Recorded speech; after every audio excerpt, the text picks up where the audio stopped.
बिस्मिल्लाहिर्रहमानिर्रहीम, अस्सलाम वालेकुम। सबसे पहले तो इंतहाई खुशी की बात है कि कोयटा के अंदर एक ज़बरदस्त आउटलेट बनी है और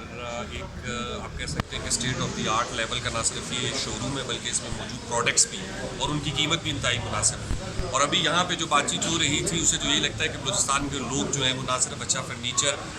ख़रीदने के शौकीन हैं बल्कि वो इसको बना भी सकते हैं। तो मुझे लगता है कि अगर इस फर्नीचर की अभी तो आउटलेट बनी है, अगर यहाँ पे आके इसका इंडस्ट्रियल मैन्युफैक्चरिंग यूनिट भी लगेगा तो बहुत सारे लोगों को रोज़गार का भी मौका मिलेगा। और जो लोकल हमारी मार्केट है जो फर्नीचर बना रही है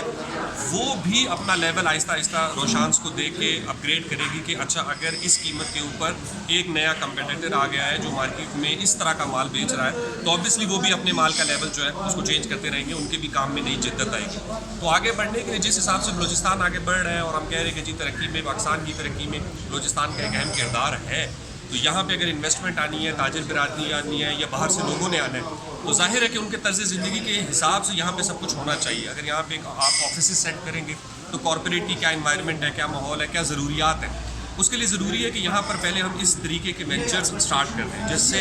एक तरफ लोगों का मयार ज़िंदगी बुलंद हो, उन्हें बाहर के लोगों के साथ काम करने का मौका मिले ताकि वो अपनी प्रोडक्ट को ना सिर्फ यहाँ बना के पहले लोकल मार्केट को कैटर करें बल्कि फिर यहाँ रह के ये भी सोच सके कि हमने इसी माल को सेंट्रल एशिया की तरफ लेके जाना है या अफ्रीका की तरफ लेके जाना है या किसी और दुनिया के हिस्से की तरफ लेके जाना है और वहाँ से ज़र मुबादला कमा के लेके आना है। हम लोगों की अनफॉर्चुनेटली भी तो यही सोच बनी हुई कि बस यहाँ से निकलें और बाहर जाके काम करें, दूसरे मुल्कों को, दूसरे इलाकों को फ़ायदा पहुँचाएं, शायद वही एक ज़रिया है। लेकिन मुझे लगता है कि रोशान की यहाँ पे जो ओपनिंग है वो इस बात की एक दलील है कि ना सिर्फ आप पाकिस्तान में रह के अच्छी प्रोडक्ट तैयार कर सकते हैं बल्कि उसको बाहर बेच भी सकते हैं। सो मैं बड़ा खुश हूँ अपने शहर में इतना अच्छा एक आउटलेट देख के, एक इतना स्टैंडर्ड का फर्नीचर देख के, और मुझे उम्मीद है कि आने वाले वक्त में और भी बहुत सारी बिजनेस एंटिटीज़ जो हैं वो बलूचिस्तान का रुख करेंगी और उन्हें करना चाहिए। Thank you sir.